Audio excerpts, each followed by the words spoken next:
ಸಿದ್ದರಾಮಯ್ಯ ಸರ್ಕಾರ ಎರಡನೇ ಬಾರಿ ಅಸ್ತಿತ್ವಕ್ಕೆ ಬಂದು ಇವತ್ತು 2 ವರ್ಷ ಆಗಿದೆ. ಈ ಜೋಡೆತ್ತು ಸರ್ಕಾರ ಒಂದು ವರ್ಷದಲ್ಲಿ ಏನೆಲ್ಲ ಸಾಧನೆ ಮಾಡಿದೆ.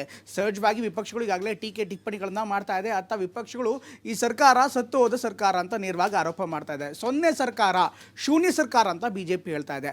ಅತ್ತ ಕಾಂಗ್ರೆಸ್ ನಾಯಕರು, ಅದರಲ್ಲೂ ಮುಖ್ಯಮಂತ್ರಿ ಸಿದ್ದರಾಮಯ್ಯನವರೇ ನೇರವಾಗಿ ಈ ಬಾರಿ ಅಖಾಡಕ್ಕಿಳಿದಿದ್ದು ಇವತ್ತು ಮಾಧ್ಯಮಗೋಷ್ಠಿಯಲ್ಲಿ ಮಾತನಾಡ್ತಾ ಸರ್ಕಾರದ ಸಾಧನೆಗಳನ್ನು ಎಳೆಯಾಗಿ ವಿವರಿಸಿದರು. ಹಾಗಾದ್ರೆ ಈ 1 ವರ್ಷದ ಸರ್ಕಾರದ ರಿಪೋರ್ಟ್ ಏನಿದೆ ಅದಕ್ಕೆ ವಿಪಕ್ಷಗಳು ಏನು ಹೇಳ್ತವೆ ನೋಡೋಣ ಬನ್ನಿ.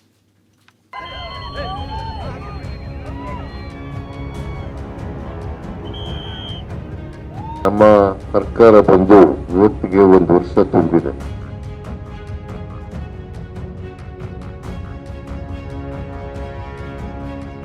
ಒಂದು ವರ್ಷ ಕಳೆದ ವಿಧಾನಸಭಾ ಚುನಾವಣೆಯಲ್ಲಿ ಗ್ಯಾರಂಟಿ ಅಸ್ತ್ರದ ಮೂಲಕ ಭರ್ಜರಿ ಗೆಲುವು ಸಾಧಿಸಿದ ಕಾಂಗ್ರೆಸ್ ಸರ್ಕಾರ ಅಧಿಕಾರಕ್ಕೆ ಬಂದು ಇವತ್ತಿಗೆ ಸರಿಯಾಗಿ 1 ವರ್ಷ. 135 ಸ್ಥಾನಗಳೊಂದಿಗೆ ಸಂಪೂರ್ಣ ಬಹುಮತದೊಂದಿಗೆ ಆಡಳಿತದ ಚುಕ್ಕಾಣಿ ಹಿಡಿದಿದ್ದ ಕಾಂಗ್ರೆಸ್ ತಾನು ಭರವಸೆ ನೀಡಿದ 5 ಗ್ಯಾರಂಟಿಗಳನ್ನು ಜಾರಿಗೆ ತಂದಿದೆ. ಈ ಬಾರಿ ಲೋಕಸಭಾ ಚುನಾವಣೆಯಲ್ಲೂ ಗ್ಯಾರಂಟಿಗಳಿಂದಲೇ ಹೆಚ್ಚು ಸ್ಥಾನ ಗೆಲ್ಲುವ ಯೋಚನೆಯಲ್ಲಿದೆ. ಸರ್ಕಾರಕ್ಕೆ 1 ವರ್ಷ ತುಂಬಿದ ಹಿನ್ನೆಲೆ ಕಾಂಗ್ರೆಸ್ ಸಂಭ್ರಮಾಚರಣೆ ನಡೆಸಿದೆ. ಬೆಂಗಳೂರು, ಮೈಸೂರು ಸೇರಿ ಹಲವು ಜಿಲ್ಲೆಗಳಲ್ಲಿ ಕಾಂಗ್ರೆಸ್ ಕಾರ್ಯಕರ್ತರು ಸಿಹಿ ಹಂಚಿ ಸಂಭ್ರಮಿಸಿದ್ರು. ಇವತ್ತು ಹುಮ್ಮಸ್ಸಿನಲ್ಲೇ ಸುದ್ದಿಗೋಷ್ಠಿ ನಡೆಸಿದ ಸಿಎಂ ಸಿದ್ದರಾಮಯ್ಯ 5 ಗ್ಯಾರಂಟಿಗಳಿಗೆ 36,000 ಕೋಟಿ ಖರ್ಚು ಮಾಡಿದ್ದೀವಿ ಅಂತ ಲೆಕ್ಕ ನೀಡಿದ್ರು. ಮಧ್ಯವರ್ತಿಗಳಿಲ್ಲದೆ ಫಲಾನುಭವಿಗಳಿಗೆ ಗ್ಯಾರಂಟಿ ತಲುಪಿಸಿದ್ದೀವಿ ಅಂತ ಹೆಮ್ಮೆಯಿಂದ ಹೇಳಿದ್ರು. ಕಾನೂನು ಸುವ್ಯವಸ್ಥೆ ಹದಗೆಟ್ಟಿದೆ ಎಂಬ ಆರೋಪಕ್ಕೂ ತಿರುಗೇಟು ನೀಡಿದ ಸಿಎಂ ಹಿಂದಿನ ವರ್ಷಕ್ಕೆ ಹೋಲಿಸಿದ್ರೆ ಅಪರಾಧಗಳು ಕಡಿಮೆಯಾಗಿವೆ, ಬಿಜೆಪಿ ಆರೋಪಗಳು ಸುಳ್ಳು ಅಂತ ಹೇಳಿದ್ರು. ಅಧಿಕಾರಕ್ಕೆ ಬಂದ 9 ತಿಂಗಳ ಒಳಗಡೆ ಎಲ್ಲ 5 ಗ್ಯಾರಂಟಿಗಳನ್ನು ಕೂಡ ಜಾರಿ ಮಾಡಿ. ಬಹಳ ವಿಶೇಷ ಏನಪ್ಪಾ ಅಂತಂದ್ರೆ ಮಧ್ಯವರ್ತಿಗಳ ಹಾವಳಿ ಇಲ್ಲ, ನೇರವಾಗಿ ಫಲಾನುಭವಿಗಳ ಖಾತೆಗೆ ಜಮಾ ಆಗ್ತದೆ ಡಿಬಿಟಿ ಮೂಲಕ. ಬಿಜೆಪಿಯವರು ಮಾಡತಕ್ಕಂತ ಆರೋಪಗಳಿದಾವಲ್ಲ, ಆ ಆರೋಪಗಳು ಆಧಾರರಹಿತವಾದಂತ ಆರೋಪಗಳು, ಸುಳ್ಳು ಆರೋಪಗಳು. ಅತ ಕಾಂಗ್ರೆಸ್ ನಾಯಕರು 1 ವರ್ಷ ಪೂರೈಸಿರುವ ಉತ್ಸಾಹದಲ್ಲಿದ್ರೆ, ಇತ ಕೇಸರಿ ಕಲಿಗಳು ಕಾಂಗ್ರೆಸ್ ವಿರುದ್ಧ ಮಾತಿನ ದಾಳಿ ಮಾಡಿದ್ರು.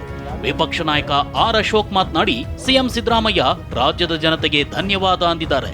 ಆದ್ರೆ ಅವರು ಧನ್ಯವಾದ ಹೇಳಿದ್ದು ಕೊಲೆಗಳಿಗೋ ಕೊಲೆಗಡುಕರಿಗೋ ಗೊತ್ತಿಲ್ಲ ಅಂತ ಕಾಲೆಳೆದ್ರು. ಕಾಂಗ್ರೆಸ್ ಸರ್ಕಾರ ಬಂದ ಮೇಲೆ ಕ್ರೈಮ್ ರೇಟ್ ಹೆಚ್ಚಾಗಿದೆ ಅಂತ ವಿಜಯೇಂದ್ರ ವಾಗ್ದಾಳಿ ನಡೆಸಿದ್ರು.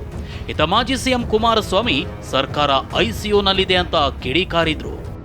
ಮುಖ್ಯಮಂತ್ರಿಗಳು ಕೂಡ ರಾಜ್ಯದ ಜನತೆಗೆ ಧನ್ಯವಾದಗಳನ್ನು ಹೇಳಿದ್ದಾರೆ. ಅವರು ಕರ್ನಾಟಕದಲ್ಲಿ ಆಗ್ತಾ ಇರುವಂಥ ಕೊಲೆಗಳಿಗೆ ಧನ್ಯವಾದ ಹೇಳಿದಾರೋ ಅಥವಾ ಕೊಲೆಗಡಿಕರಿಗೆ ಧನ್ಯವಾದ ಹೇಳಿದಾರೋ ಅಥವಾ ನಮ್ಮ ಸರ್ಕಾರದ ಅವಧಿ ಮುಗೀತು ಅದಕ್ಕೆ ಬಾಯ್ ಬಾಯ್ ಅಂತ ಗುಡ್ ಬೈ ಹೇಳಿದಾರೋ. ಕಳೆದ 7-8 ತಿಂಗಳುಗಳಿಂದ ಯಾವ ರೀತಿ ಕ್ರೈಮ್ ರೇಟ್ ಇವತ್ತು ರಾಜ್ಯದಲ್ಲಿ ಜಾಸ್ತಿ ಆಗ್ತದೆ ಎಲ್ಲರೂ ಕೂಡ ನೋಡ್ತಾ ಇದ್ದೀರಿ. ಕಳೆದ 3-4 ತಿಂಗಳುಗಳಿಂದ ಕರ್ನಾಟಕ ರಾಜ್ಯದಲ್ಲಿ ಇವತ್ತು 450ಕ್ಕೂ ಹೆಚ್ಚು ಕೊಲೆ ಪ್ರಕರಣಗಳು ಇವತ್ತು ನಡೆದಿರ್ತಕ್ಕಂಥದ್ದು ನಿಜವಾಗ್ಲೂ ಕೂಡ ಇಡೀ ರಾಜ್ಯವೇ ಇವತ್ತು ದೇಶದ ಮುಂದೆ ತಲೆ ತಗ್ಗಿಸ್ತಕ್ಕಂಥ ಒಂದು ಪರಿಸ್ಥಿತಿ ನಿರ್ಮಾಣ ಆಗಿದೆ. ಕಳೆದ 1 ವರ್ಷದಲ್ಲಿ ಈ ಸರ್ಕಾರ ಒಂದು ರೀತಿಯ ಇದು ನಮ್ಮ ಐಸಿಯುನಲ್ಲಿದ್ದಂಥ ಸರ್ಕಾರ ಇದೆ. ಇಷ್ಟೇ ಅಲ್ಲ, ಈ ಬಾರಿಯ ಲೋಕಸಭೆಯಲ್ಲಿ ಕಾಂಗ್ರೆಸ್ 15ರಿಂದ 20 ಕ್ಷೇತ್ರ ಗೆಲ್ಲುತ್ತೆ ಅಂತ ಸಿಎಂ ಸಿದ್ದರಾಮಯ್ಯ ವಿಶ್ವಾಸ ವ್ಯಕ್ತಪಡಿಸಿದ್ದಾರೆ.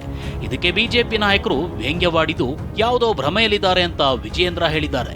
ಇತ ಸಿದ್ದರಾಮಯ್ಯ ತಿರುಕನ ಕನಸು ಕಾಣ್ತಿದ್ದಾರೆ ಅಂತ ಆರ್ ಅಶೋಕ್ ಲೇವಡಿ ಮಾಡಿದ್ದಾರೆ. ಅದ್ರ ಜೊತೆ ಕನಿಷ್ಠ 15 ಮ್ಯಾಕ್ಸಿಮಮ್ 20ವರೆಗೂ ಗೆಲ್ತೀವಿ ಸರ್. ಅದ್ರ ಜೊತೆಗೆ ಬಿಜೆಪಿ ತರ 28ಕ್ಕೆ 28 ಯಡಿಯೂರಪ್ಪನವರು ಹೇಳ್ತಾರೆ 28ಕ್ಕೆ 28 ಗೆಲ್ತೀವಿ ಅಂತ.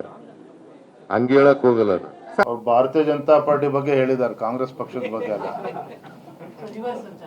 ಖಂಡಿತ ಅದು ಅಸಾಧ್ಯ. ಯಾವುದೋ ಭ್ರಮೆನಲ್ಲಿ ಇವತ್ತೇನು ರಾಜ್ಯದ ಮುಖ್ಯಮಂತ್ರಿಗಳಿದ್ದಾರೆ, ಇದಕ್ಕೆ ಉತ್ತರವನ್ನ ಆಗಲೇ ರಾಜ್ಯದ ಮತದಾರರಿಗೆ ಆಗಲೇ ನೀಡಿದ್ದಾರೆ. ಬರುವಂತ 4ನೇ ತಾರೀಕು ಗೊತ್ತಾಗ್ತದೆ. ಅವರೊಂದು ರೀತಿ ತಿರುಕನ್ ಕನಸು ಕಾಣ್ತಾ ಇದ್ದಾರೆ. ರಾಹುಲ್ ಗಾಂಧಿ ಅವರು ಆಗ್ಲೇ ಫಾರಿನ್ಗೆ ಹೋಗಕ್ಕೆ ಟಿಕೆಟ್ ಬುಕ್ ಮಾಡಿದ್ದಾರೆ ಅಂತ ನಮಗಿರೋ ಮಾಹಿತಿ. ಕಾಂಗ್ರೆಸ್ ಸಂಭ್ರಮಾಚರಣೆ ಮಾಡ್ತಿದ್ರೆ, ಇತ ಬಿಜೆಪಿ ರಾಜ್ಯ ಘಟಕ ಕಾಂಗ್ರೆಸ್ ಸರ್ಕಾರದ ಸಾಧನೆ ಶೂನ್ಯ ಎಂಬ ಪೋಸ್ಟರ್ ಬಿಡುಗಡೆ ಮಾಡಿ ಟಕ್ಕರ್ ಕೊಟ್ಟಿದೆ. ಅದೇನೇ ಇರಲಿ, ಲೋಕಸಭಾ ಚುನಾವಣೆಯ ಫಲಿತಾಂಶದ ಬಳಿಕ ಮತ್ತಷ್ಟು ರಾಜಕೀಯ ಬೆಳವಣಿಗೆಗಳಾಗುವ ಸಾಧ್ಯತೆಗಳಿವೆ. Bureau report, TV9.